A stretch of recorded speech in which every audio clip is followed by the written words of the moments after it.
Hi guys, so here we are for part two of the week five video for your Ethics of Nature class. So we were talking about antisocial people, right?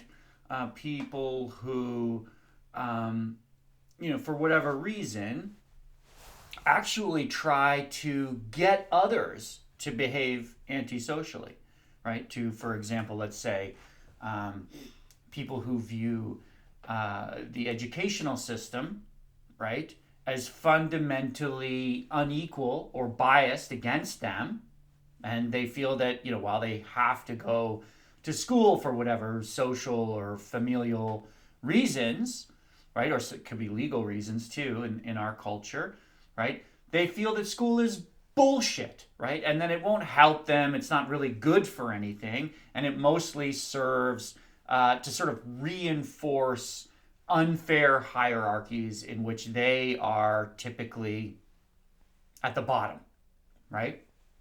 And that teachers can be hypocritical and abuse their power in ways that are not part of a project of learning at all, but instead really serve as a kind of brutal system of status ordering, right? Well, a person like that has an interest in undermining the system itself, right? And so might get others, their friends, or perhaps people they have influence over, to view school also as a hypocritical exercise in simply kind of regurgitating boring information that nobody really needs for their real lives, right? So, in other words, when someone feels that way, they're going to try to convince others to behave that way so that the system itself will reward their behavior more. In other words, if the system is more broken, then their approach to the system makes more sense. So sometimes individuals then have a vested interest in breaking the social networks of cooperation that they find themselves a part of. And therefore, it makes sense in some ways to, you know, selfishly cut in line, to take someone else's place, right? To try to avoid paying taxes, to do all of these things in which, you know, the pursuit of individual benefit is justified by the kind of corruption of the system as a whole, right? So, they're a bunch of thieves. Politicians are all liars. Why should I give them my money? That sort of thing, right? And there are some cases in which a society has become so corrupt, in which the sort of social contract is broken down, and anyone with any kind of little modicum of power enriches themselves at the expense of others, so that it sort of starts to make sense in a dysfunctional society like that to behave more aggressively, more selfishly, etc. So you could say, in a way, that depending on the scenario, sometimes antisocial behavior is rational because it fits in with the model of the non-cooperative, non-collaborative society that people inhabit, right? Another form of antisocial behavior that we need to discuss is violence and this idea of credible deterrence, which we encountered earlier in Green, right? So different groups have differing levels commitment to honor culture. That is the idea that you have to revenge an insult or a perceived insult to you, to your family, to your girlfriend, to your ethnic group or whatever through violence, right? That's basically what honor culture is. The degree to which you feel that necessary is kind of the degree to which you belong to an honor culture, right? So if you're an Italian Canadian from St. Leo or something, and you're walking down the street and someone shouts out and insults someone that you've already had some conflicts with in high school, maybe, or just been aware that you're hostile or members of hostile friend groups, you know, how likely are you to feel as though you need to push back to defend yourself aggressively against this perceived attack? That will tell you, that will indicate to you, to an extent, to what extent you belong to and owe fealty to this culture of honor. It's not to say that it's bad or good or whatever. It's just a part of life that was very, very prominent for much of human history and is kind of receding now, but remains very much a part of our imagination, and depending on where you're from, your day-to-day life, right? So, this kind of tells you this notion of honor culture and credible deterrence, right? The need to defend yourself credibly, or to show that you're willing to use violence so that you won't be predated upon, right? That we're entering into the region of bias, right? And to what extent is our moral behavior influenced by our biases?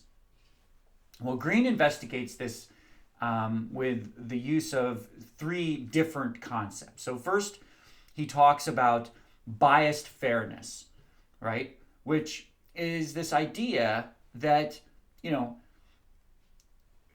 we feel when given the choice that our group kind of deserves more, that our experience as a group has left us with a problem that needs to be addressed through whatever means we can use. So that when we're negotiating for resources, for access to resources on behalf of our group, that is when we're saying, okay, look, I belong to the video game club at the basement of Dawson, and those guys are part of, the chess club, and I feel like, video games are really on the rise, and chess is kind of more old-fashioned.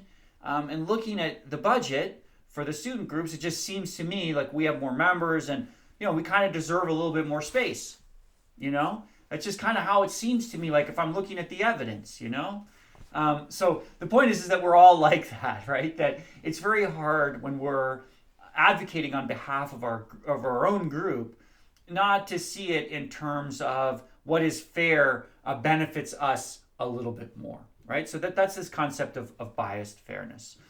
Now, the second concept that Green uses, right, is this concept of biased perception.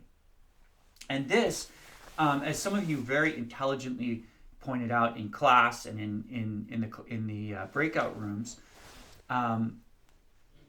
is the tendency when the facts are a bit ambiguous. That is to say, when we haven't decided what all the facts are one way or the other.